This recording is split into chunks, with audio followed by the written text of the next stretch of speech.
My name's Matt Morning. Novak. I work for Morgan. Oh, I'm sorry. What's your name? Matt Novak? Govak? Novak. Novak. Yes. Novak. Good morning, Mr. Novak. Morning, Judge.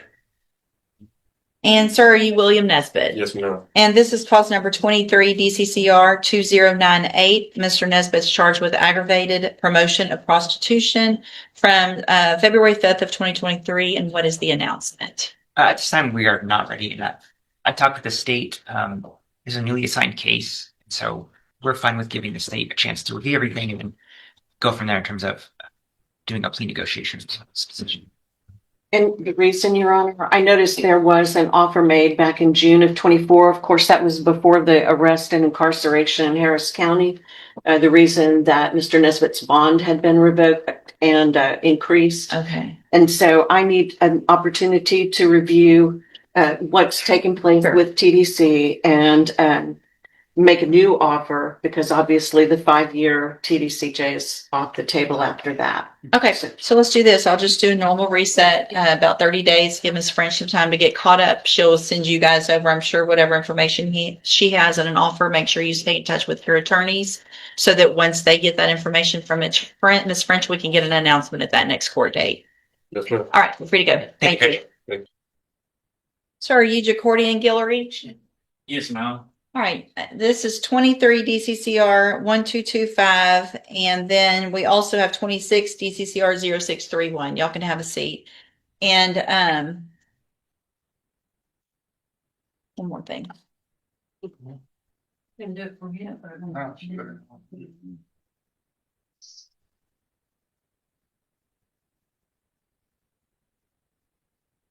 I need the witness thing. Witness camera, thanks.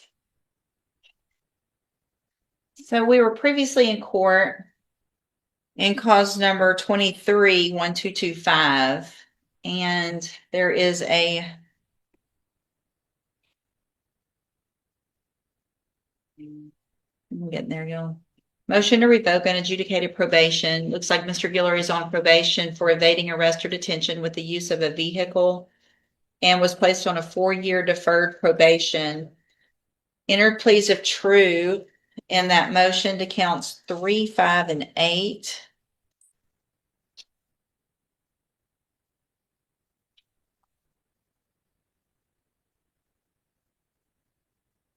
And so count 1 has to do with a new evading arrest or detention with the use of a vehicle. Count 2 has to do with failing employment and providing verification of that. Is that he failed to provide and maintain accurate residence address with the probation office. 6 is that he failed to provide verification of performing community service hours. 7 is that he was at a location other than his residence at after curfew.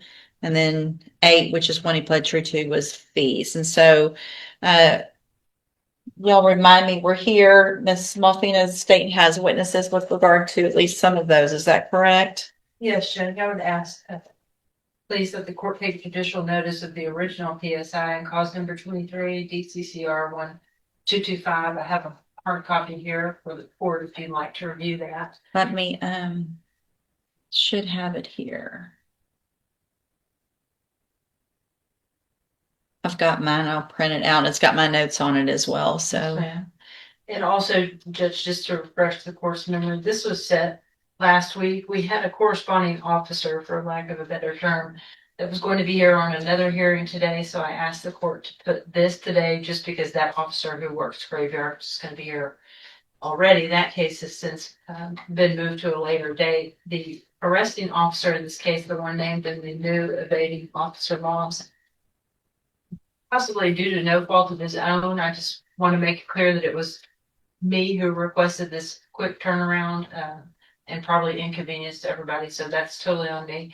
We've been unable to reach him. My investigators have made several attempts. He is not here today. Again, I'm not pointing the finger at him because he may have had an extended time period off. I just have made every effort to have him here today, but have been unable to have his presence secured for this hearing, Judge. But I do have Ms. Lopez from the probation office based on the fact that there are several administrative violations that she can go over that have been pled not true to, and also to get her thoughts for the court's input. We will either let the new case rise and fall on its own, depending on the court's decision, or take some appropriate measure with respect to your decision to satisfy that case. For example, if it's ISF or something like that, of course, we would dispose of that case in a manner that would allow him to go on to ISF timely. So that's kind of where we are. Again, I'm not blaming the officer, but we've made every attempt to reach him and have been unable to do so. So that's,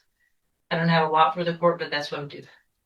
So I guess a couple things we could do. I mean, obviously the other allegations are important, but that's the main allegation. And so we could start the hearing. I could hear the evidence, and then we could recess the hearing and see if we can get him here. I'd like to have that information. I think it makes a big difference on.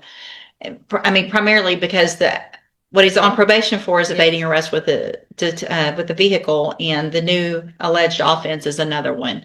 And so I think that is a serious enough allegation of the same sort that me just making some decision because there might be some possible missed communications, not necessarily missed communications with the officer to get him here. I think it's obviously very important that we get him here. And so I think I'm more inclined to listen to what everybody has, make some notes, and then hold any decision, reset it a week or two at the most. And I want to have a hearing and if it's just him, it may be something that we can do on a regular docket at the end of the docket. Yes. So, all right, so let's go forward with what you've got. Then you may call your first witness. Thanks. Good afternoon, ma'am. If you'll please raise your right hand. Do you swear or affirm the testimony you're going to give in this hearing will be the truth, the whole truth, and nothing but the truth? I do. Thank you. You can have a seat. Now we hit the biggest issue in this hearing. Guillory is already on deferred probation for evading arrest with a vehicle, and prosecutors say the new allegation is another evading case. That creates a major problem because the alleged new conduct mirrors the very offense that put him on probation in the first place. The judge clearly wants the arresting officer in court before making a final decision, and that tells you just how important that missing testimony could be. Thank you.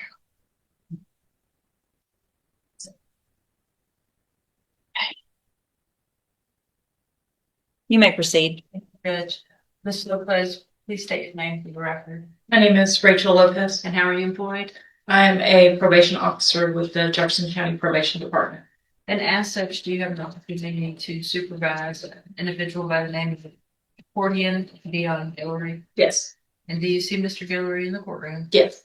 Please point to him and identify what he's wearing. He is at the defendant's table in a gray sweatshirt.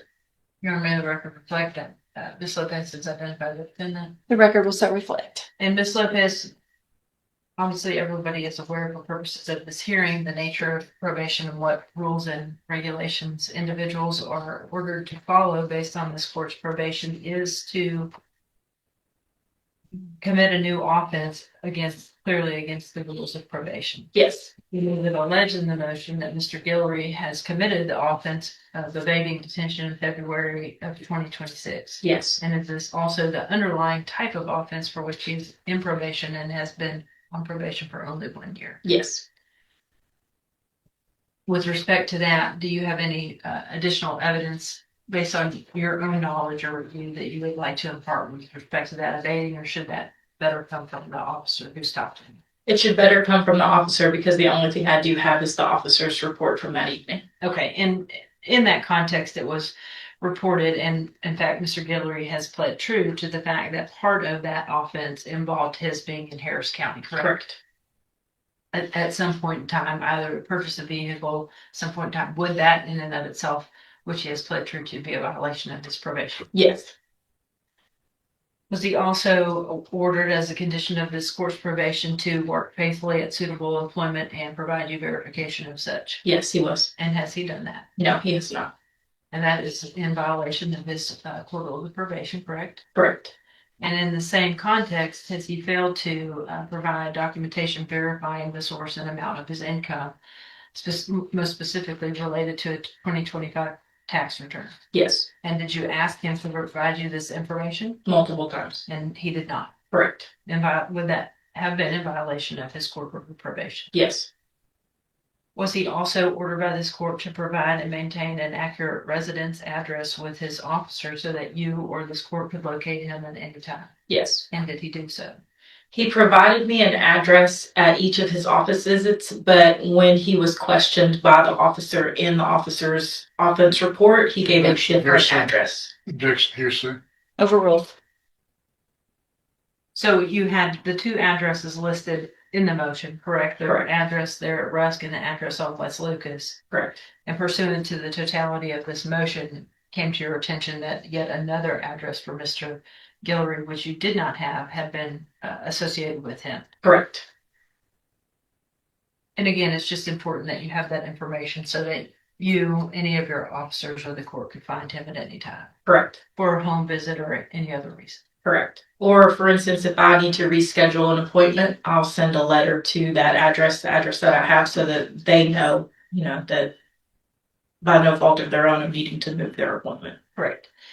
And was Mr. Guillory also ordered as a condition of this probation to perform and give you verification of performing community service hours? Yes, and so this should be noted that Mr. Guillory had previously performed community service, and then he started to have some violations. And so within our office, we have the option to reinstate previously waived community service hours. That's part of our community service amendment, is that when we ask to have community service hours held in abeyance, we have the ability to reinstate hours should we feel the need to. And so due to Mr. Guillory not doing what he was supposed to do, my supervisor chose to reinstate 50 hours of community service. And he has not completed those 50 hours. Okay. That's the 50 hours that we're talking about. Okay. So although he has done some, there were violations that as a sanction thereof required reinstatement of some of those hours, which he has failed to comply with. Correct. Here's another major red flag: 50 hours of community service remain unfinished, there's a curfew violation, and the court is told that required fines and fees are still in arrears. Probation comes with conditions, and repeatedly failing those conditions can give the court much more reason to consider sanctions. But remember, the judge still has to evaluate the evidence and the defendant's overall situation before deciding what happens next.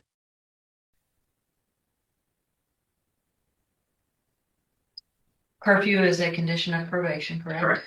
And was he in violation according to your review of all the documents of that curfew on February 27th of 2026? Yes. And would this go hand in hand with what he has previously pled true to as to being in Harris County? Correct. And lastly, he was court ordered to pay all the required fines and fees directed by this court with respect to his probation. And has he done that, or is he in arrears, or has he been in arrears at some point in 2026? He is in arrears currently $2,202. He has not made any form of payment since January of this year. And additionally, absent anything that Officer Moss or any officer from Beaumont Police Department would have, is there anything that you would like to add for Judge West while you are hearing under oath on this case? Additionally, I was not able to check GPS tracker. He's on bond for his current case. And one of the conditions is that he have a GPS tracker. I was not able to check that last week because I was out of county in a training. But when I checked today, it was found that he was out past curfew on July 4th. And had you been in the office last week? I would have been able to check more accurately before today, and would have been able to submit that to the court sooner, but I only returned back to the office today. This morning, right? And had I not requested this hearing so quickly, in the ordinary course of business, the court could have anticipated us filing the First Amendment. Correct. And I do have documentation of that from the GPS tracker website if that's needed. Thanks, Kathleen. Thank you. Mr. Kimler? Good afternoon. Good afternoon. You say it was out past curfew, the GPS indicated it was out past curfew, the Correct. 4th. Correct. What was the address that that's pegged to Give me be able to this. say it's out there? If you use it as 2120 Ashley Street of Beaumont, Texas, And is that the address that you've had for him throughout his probation, or has that changed? that's changed. When was that updated? His GPS, the address that he has for his current GPS is a Longfellow Avenue, and then he was at 2218 Rusk Street before that. So Ashley is the current address that you have for him, or No, Ashley is the address he was at Yeah. when he was in violation. My question was, what was the address that you had for him as his residence location? 2218 Rusk Street. That would be July 4th, is that right? No, he had it as a Longfellow. I don't know the exact address for Longfellow. So what is the Rusk address? The Rusk address is where he lived before he was on GPS. He told me at his last office visit that he has moved into the Longfellow address since he's gotten the GPS tracker. Back when the allegation is that he didn't provide you with the proper residence address, what was the address that you had then? Then it was 2218 Rusk Street. Rusk. And the address that he provided to law enforcement is indicated by the report. Can I look at my Yeah, report? sure. Because I admittedly don't have that memorized.